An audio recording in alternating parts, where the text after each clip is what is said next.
പരിശുദ്ധ അമ്മയുടെ ജന്മദിനാൾ ഒരുക്കമായി നോമ്പിലൂടെയും പ്രാർത്ഥനയോടെയും കടന്നു പോകുന്ന ഈ ദിവസങ്ങളിൽ സ്വർലോകരാജ്ഞിയായ പരിശുദ്ധ അമ്മയെ കുറിച്ച് നമുക്ക് അല്പം ചിന്തിക്കാം.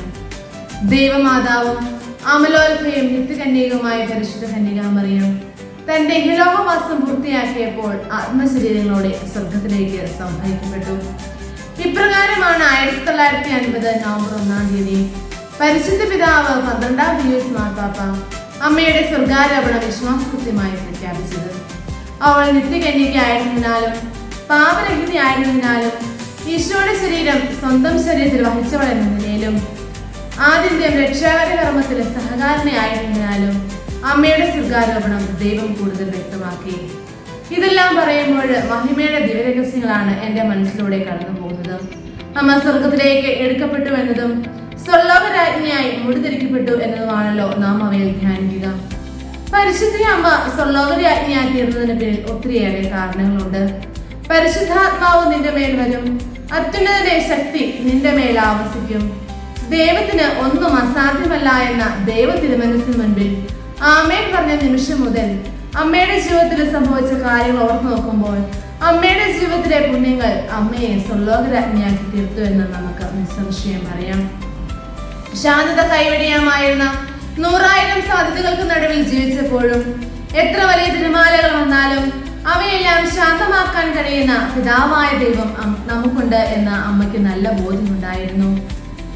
അമ്മയുടെ കൂടെ സഞ്ചരിക്കുന്നവർ ആനന്ദത്തിന്റെ സ്വർഗ കവാടം കടക്കുമെന്ന് സഭാപിതാക്കന്മാർ പറയുന്നുണ്ട്. അമ്മയുടെ ഹൃദയം എപ്പോഴും ആനന്ദിച്ചിരുന്നു. കാരണം അമ്മ തേടിയിരുന്നത് കർത്താവിനെയായിരുന്നു.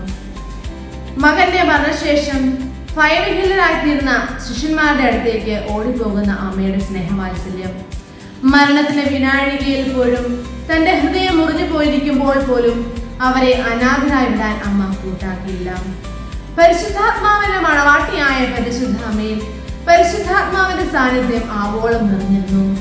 സെഹിയോൻ മാളികയിൽ സ്ലേഹിമാരോടൊത്ത് ഒന്നിച്ചിരുന്ന് പ്രാർത്ഥിച്ചപ്പോഴാണ് പന്തക്കുസ്ത അനുഭവം ഉണ്ടായത്.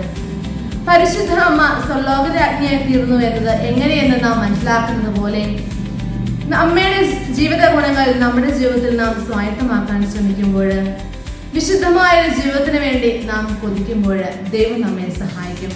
കാരണം വിശുദ്ധമായ ജീവിതം നയിക്കാൻ കൊതിക്കുന്നവരെ ദൈവം കൊതിയോടെ കാത്തിരിക്കുന്നുണ്ട്. ഒരേ ഒരു കാര്യം ചെയ്താൽ മതി: ദൈവത്തെ സ്നേഹിക്കുക, ദൈവസ്നേഹത്തിന്റെ ആഴം അറിയുക, നിത്യസൗഭാഗ്യത്തിന്റെ സൗന്ദര്യത്തെ കുറിച്ച് ചിന്തിക്കുക.